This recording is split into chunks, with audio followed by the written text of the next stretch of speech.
ایک مرتبہ نبی صلی اللہ علیہ وسلم نے صحابہ سے ایک سوال پوچھا، کہا کیا تم جانتے ہو فقیر انسان کون ہے؟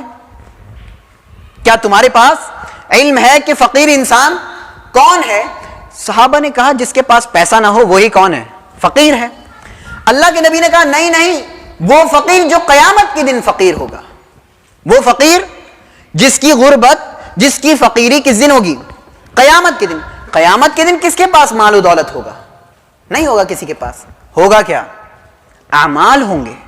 چنانچہ صحابہ نے کہا اللہ و رسولہ اعلم، اللہ اور اس کے رسول زیادہ جاننے والے ہیں۔ چنانچہ نبی صلی اللہ علیہ وسلم نے کہا کہ مفلس اور غریب اور فقیر قیامت کے دن وہ شخص ہوگا جو بہت سی نمازیں، روزے، زکوٰۃ اور بہت سی عبادتیں لے کر آئے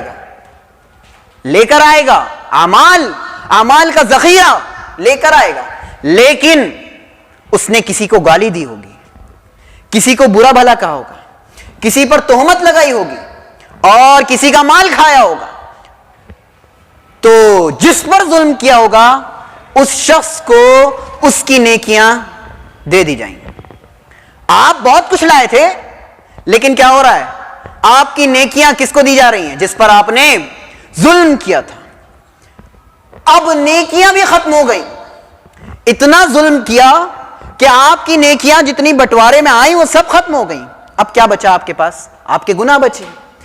اب اس کے گناہ آپ کے اوپر ڈالے جائیں گے جس پر آپ نے ظلم کیا، کیونکہ نیکیاں تو بچی نہیں، نیکیاں تو اب ہے ہی نہیں جو ہم دوسروں کو دے سکیں۔ اب اس شخص کے اوپر جس کے اوپر ظلم کیا گیا تھا اس کے گناہ اس شخص پر ڈالے جائیں گے، یہاں تک کہ اسے جہنم میں داخل کر دیا جائے گا۔ آپ تصور کریں اس سے بدتر کون شخص ہوگا جو اپنے گناہوں کے ساتھ دوسروں کے گناہ بھی کہاں لے کر جا رہا ہے؟ یہ لے کر جا رہا ہے اور جہنم میں جا رہا ہے۔